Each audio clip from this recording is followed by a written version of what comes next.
Assalamualaikum warahmatullahi wabarakatuh. Bismillah walhamdulillah wassalatu wassalamu ala rasulillah amma ba'd.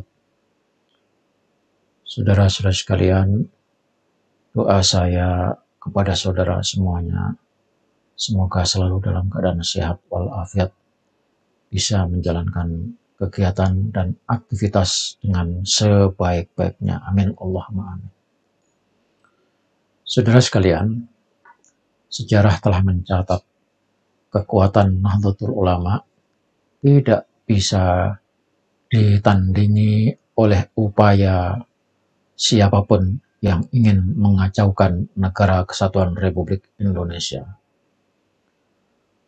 Dalam hal ancaman terhadap negara kesatuan Republik Indonesia, NU ada di barisan paling depan.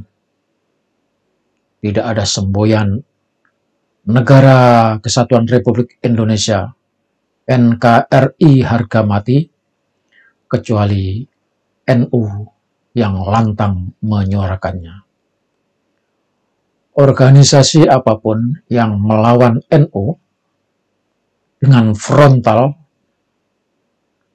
akan ditenggelamkan Allah Subhanahu wa Ta'ala dengan caranya.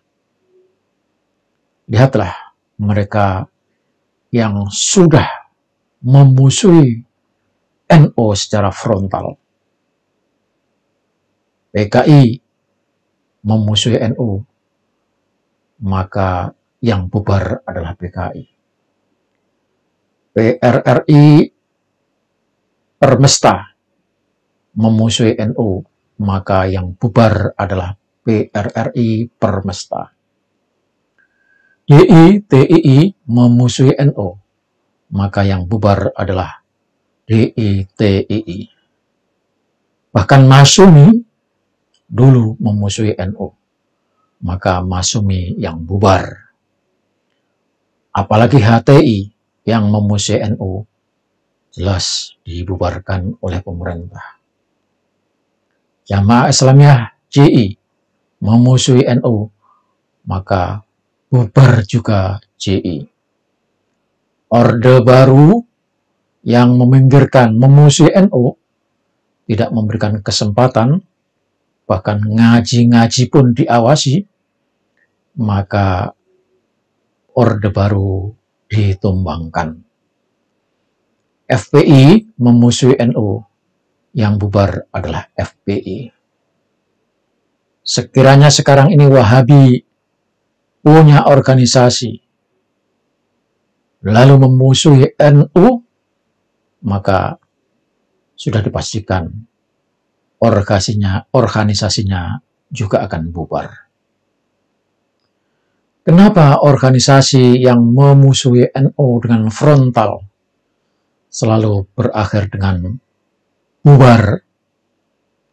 Tentu bukan karena hebatnya pengurus Nahdlatul Ulama atau PBNU.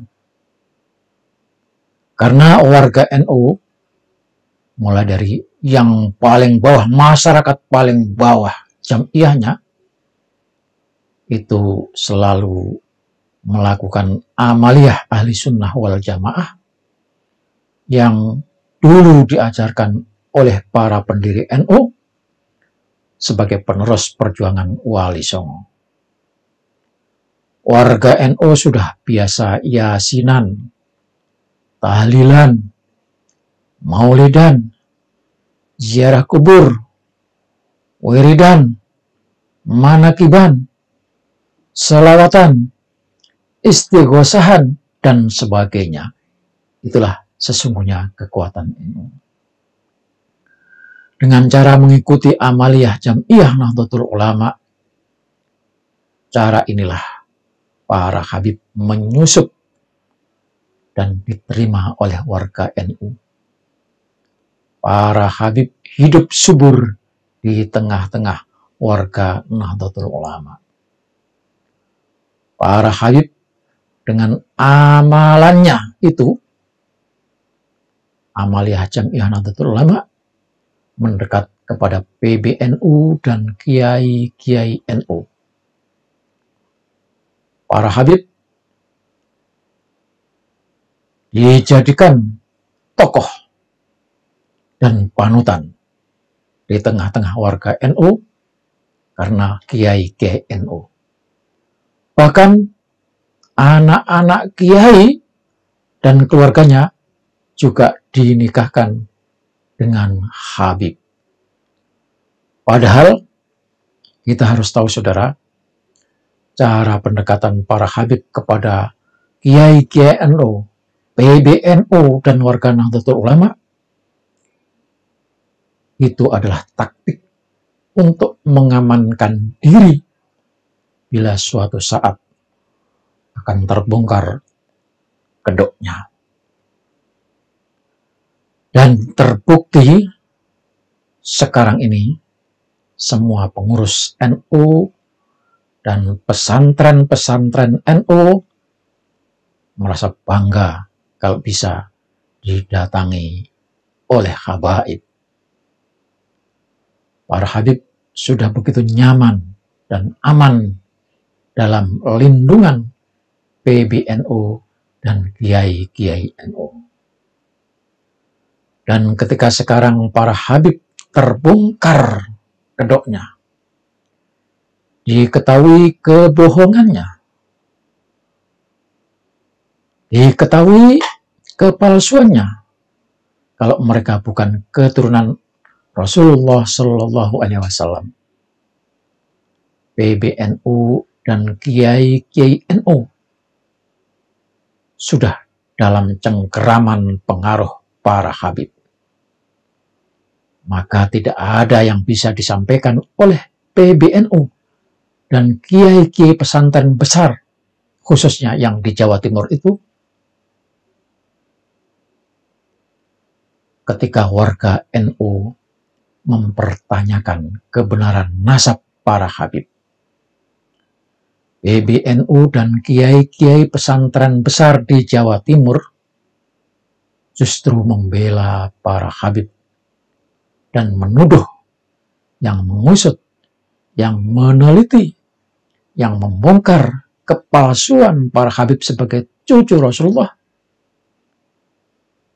malah difitnah, dituduh sebagai melakukan fitnahan kepada Ba'alawi.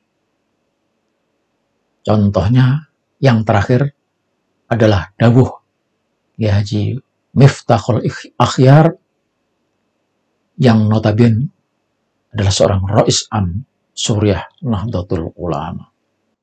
Jadi saudara-saudara, kalau sekarang para habib merasa aman dan nyaman di bawah lindungan PBNU dan kiai-kiai sepuh Nahdlatul Ulama, itu karena memang PBNU dan kiai-kiai sepuh Nahdlatul Ulama belum terbuka membaca kitab-kitab nasab yang diketemukan baru-baru ini.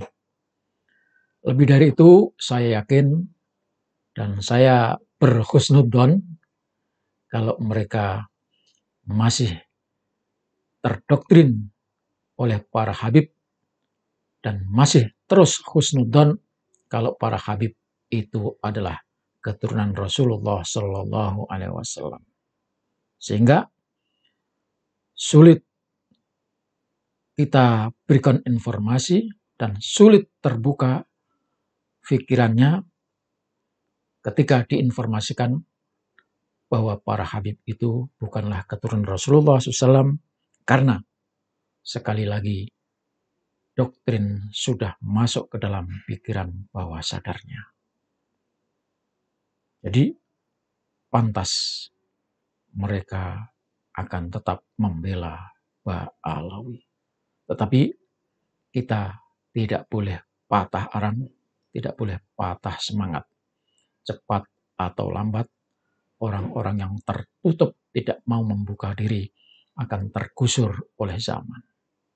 Assalamualaikum warahmatullahi wabarakatuh.